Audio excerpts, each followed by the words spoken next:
Hi everyone, thank you very much for inviting me to participate in the World Happiness Fest 2022. We are going to talk about the science and resilience and the what, why and how. But first of all, I would like also to introduce you a little bit about the concept of positive psychology. Positive psychology is really a scientific study of what makes life most worth living. Really is a science, and as a science requires testing theories against evidence.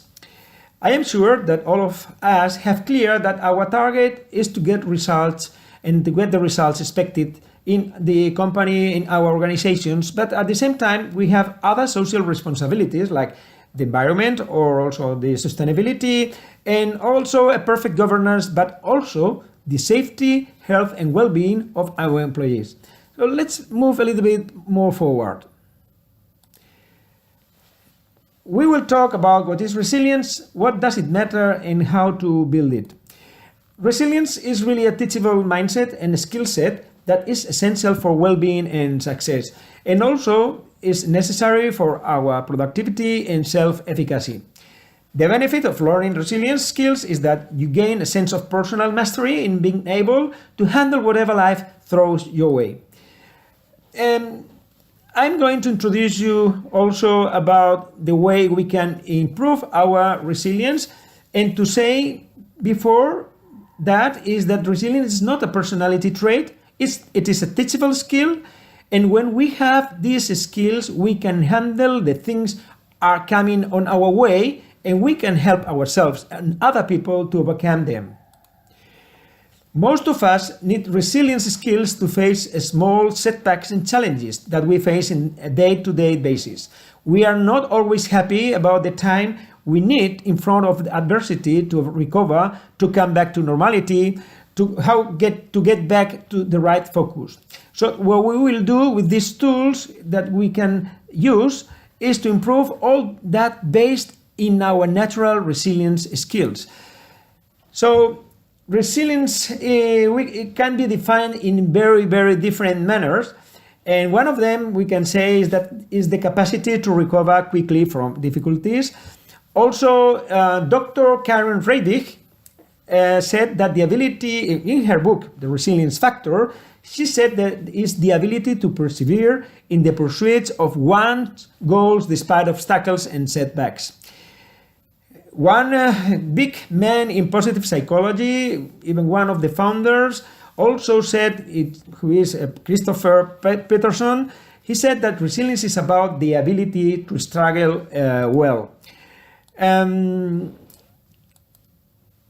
Research, because science of positive psychology, also resilience, is based on research, and research shows that 99.99% of all species that have ever lived are extinct today.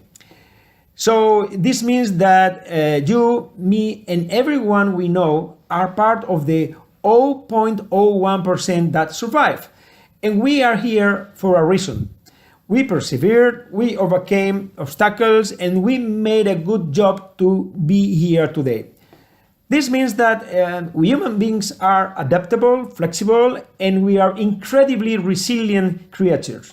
For this reason, we want to give you some skills to take the resilience that is already inherent within you and enhance it. And we are continually shape-shifting internally to react to our environment. However, the type of resilience necessary in the 21st century is another kind of compare with the one was needed during thousands of years to survive.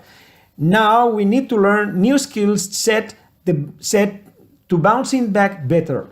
Something that happens within our own body, now we need to do for our mental toughness. So now the world triggers us in our self-esteem, in our ego, worries about our future, and put us in a place of self-criticism and self-doubt. That's the type of resilience is necessary in our today's world, one that is necessary to be taught because it's focused on our mental resilience and is a mindset skill. How can we build your mental toughness or your mental fitness. In the same way that you go to the gym to train your body, you can also, body and muscles, or yoga, for example, also practices, is the same way that you go to the medical center to check up your health, to be sure that you are doing right things to keep a good health. So I want to invite you to consider that there are exercises that you can do or skills you can learn that are equivalent to take your brain to the gym. Mental toughness and fitness is easier than you can ever imagine. Approaching to organizational perspective, another concept that many people are taking in interest nowadays is this idea of grit. Grit is more than pushing and persevering in terms of your goals. Grit is actually maintaining your action and passion about what you are doing rather than losing interest in your goals and giving up too soon. Many people are doing it as the goals, situations, and obstacles get tough. The people that has this mental toughness and resilience skills are able to show a clearer passion and perseverance even when they come across obstacles. What these resilience skills help you is to shift your thoughts, your feelings, and your actions. So what happens when we learn these mental toughness skills? We know that people are resilient, tend to be more persistent, and they tend to persevere more as they face obstacles in the daily lives. What does resilience skills enable you to do is to shift your thoughts, your feelings, and actions so you have that sense of personal mastery, well-being, and thriving. Resilience was thought as a skill that anybody can attain. What happens when people score high or low in resilience?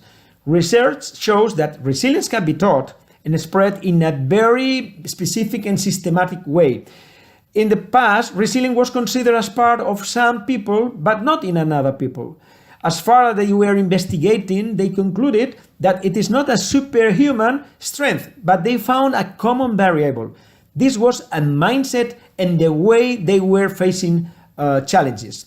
Positive psychology shows that some of the determinants of our happiness are a big part genetics, other part life circumstances, and the rest are our thoughts, feelings, and actions. The only thing we can control is this last one. And this is what research could identify a difference between resilient people and not so resilient. So understanding which factors are determinant for resilience, we can also bring them to other people. We have different factors to consider in resilience, and all these factors are bringing a higher performance in the organizations. Factors like self-efficacy, like autonomy, like problem solving, optimism, creativity, flexibility, stress management, all of these are helping to our organizations. So the first interesting piece of research is that adversity has been proven to be necessary for success. Yes, I said necessary, but it is not necessary to include it in your wishing list for your next holidays. It's not necessary that. There is a set that say, whatever doesn't kill us can make us stronger. However, it is not to say, hey, universe, come here, give me more adversity, I will overcome all these challenges and I will be stronger. No, not necessary that. But we need skills in order to be able to handle them. People who are resilient, happy, and satisfied, we can conclude in their lives, we can conclude that they are much better in every domain of their lives.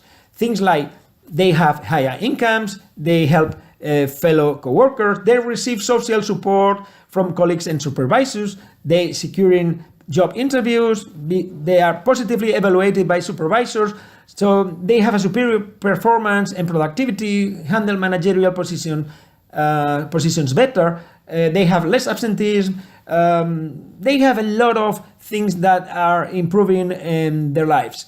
And in the workplace, one thing is very clear is that it's very necessary also to be resilient, which is even more important.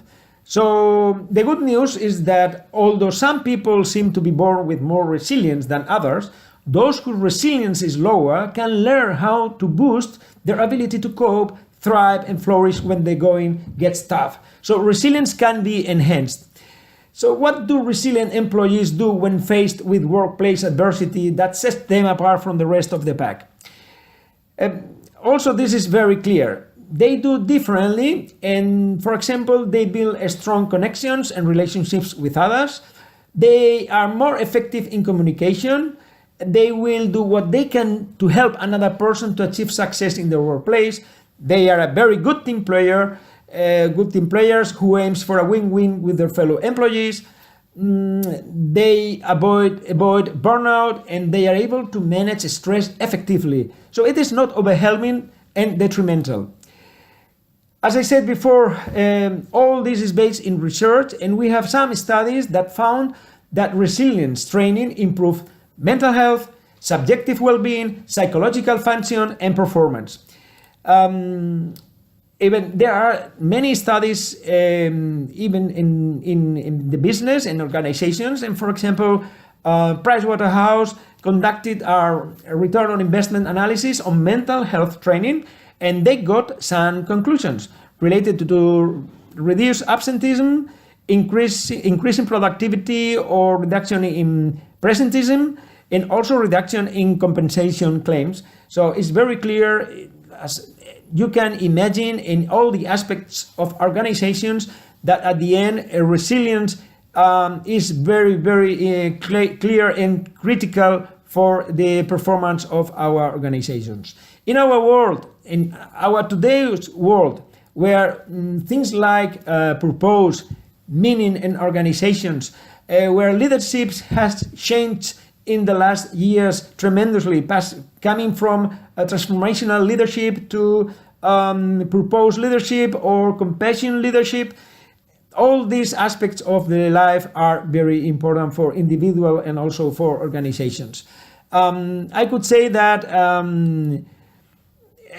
I'm managing a program very intense and very powerful to bounce back better, that takes all these resilience skills and break them into different blocks that are caring about the mental, emotional, and physical skills, and they are a key to improve all these aspects of our lives.